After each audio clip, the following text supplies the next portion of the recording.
கர்த்தருக்கு பிரியமானவர்களே, கர்த்தர் இன்றைக்கு உங்களோட பேசவிருக்கும் வார்த்தையை கேட்கலாமா? ஆதியாகமம் 45 அதிகாரம் 18 வசனம்.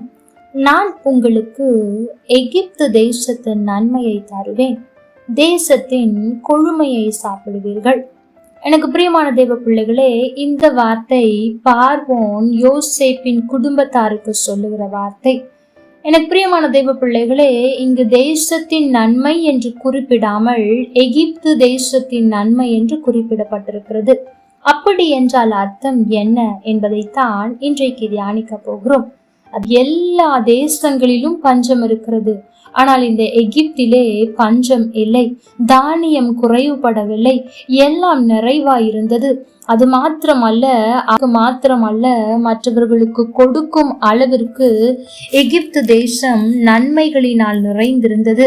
சாதாரண நேரத்தில் நன்மை அல்ல, எல்லா தேசத்திலும் பஞ்சம், எல்லா தேசத்திலும் பற்றாக்குறை, ஆனால் இந்த எகிப்து தேசத்தில் மாத்திரம் எல்லாம் நிறைவாய் இருந்தது. ஆகவேதான் பார்வோன் சொல்கிறார், எங்கள் தேசத்தின் கொழுமையை உனக்கும் உன்னுடைய குடும்பத்தாருக்கும் கொடுக்கிறேன், தேசத்தின் கொழுமையை அவர்கள் சாப்பிடுவார்கள் என்று அன்றைக்கு பார்வோன் சொன்னார். எனக்கு பிரியமான தேவ பிள்ளைகளை, இன்றைக்கு ஆண்டவரும் நமக்கு தேசத்தின் நன்மைகளை கொடுக்க விரும்புகிறார். நமக்கு சிறந்ததைத்தான் ஆண்டவர் கொடுக்க விரும்புகிறார். அன்றைக்கு எகிப்து தேசத்தின் நன்மை எப்படியோ இன்றைக்கு ஆண்டவர் நமக்கு அதை கொடுப்பார் என்று சொன்னால் என்ன அர்த்தம் தெரியுமா? மற்ற தேசங்களில் பஞ்சம் இருக்கலாம், பற்றாக்குறை இருக்கலாம், இயலாமை இருக்கலாம், பஞ்சம் இருக்கலாம். ஆனால் எந்த ஒரு பிள்ளை ஆண்டவரை தேடி ஆண்டவரிடத்தில் வருகிறதோ அவர்களுக்கு எந்த குறையும் இருக்காது என்பதைத்தான் இந்த வசனம் தெளிவுபடுத்துகிறது. அதாவது அன்றைக்கு யோசேப்பின் குடும்பத்தார் கானானில் இருந்த வரை அவர்களுக்கு தேவைகள் இருந்தது, பற்றாக்குறை இருந்தது.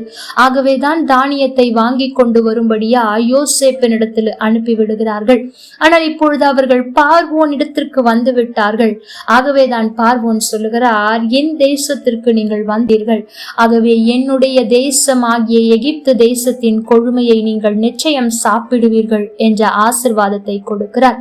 எனக்கு பிரியமான தேவ பிள்ளைகளே, இன்றைக்கு நீங்களும் அன்றைக்கு அவர்கள் எப்படி பார்வோனை நோக்கி போனார்களோ, இன்றைக்கு நீங்கள் ஆண்டவரை நோக்கி அவருடைய செட்டைகளின் கீழாய் நீங்கள் அடைக்கலமாய் வரும்போது ஆண்டவர் உங்களுக்கும் அவருடைய நன்மையை தருவார். தேசம் எங்கும் பஞ்சம் இருக்கலாம், ஆனால் அவரை நம்பி வந்த பிள்ளைகள் வீட்டில் குறைவு இருக்கவே இருக்காது. இதை வேதத்தில் நாம் அநேக உதாரணங்கள் பார்க்கலாம். தேசத்தில் பஞ்சம், ஈசாக்கு விதை விதைத்தான், 100 மடங்கு ஆசீர்வாதம். தேசத்தில் பஞ்சம், ஆனால் சாரிபாத்தின் விதவையின் வீட்டில் மாவும் எண்ணெயும் குறைவுபடவில்லை. இப்படி நாம் எத்தனையோ காரியங்களை வேதத்திலிருந்து வாசிக்க முடியும். யார் யாரெல்லாம் ஆண்டவரை நம்பி ஆண்டவரிடத்தில் வந்தார்களோ அவர்களை ஆண்டவர் வெறுமையாய் அனுப்பவே இல்லை. பஞ்ச நாட்கள் முடிகிற வரை ஆண்டவர் ஒவ்வொருவரையும் போஷித்தார் என்று வாசிக்கிறோம்.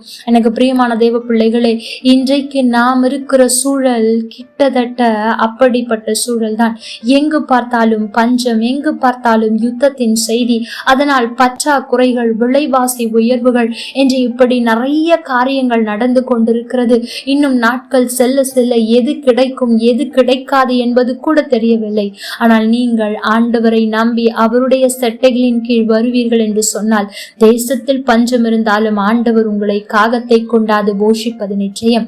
ஆகவே இந்த நாளில் அன்றைக்கு யோசேப்பின் குடும்பம் எப்படி ஞானமாய் பார்வோன் இடத்திற்கு வர தீர்மானித்தார்களோ அதே போல நீங்கள் தேசத்தின் கொழுமையை அனுபவிக்க மாத்திரமல்ல, ஆண்டவரின் ஆசீர்வாதங்களை அனுபவிக்க அவருடைய செட்டைகளின் கீழ் வாருங்கள். நிச்சயம் ஆண்டவர் உங்களை ஆசீர்வதித்து சிறந்ததை கொடுத்து உங்களை போஷிப்பார்.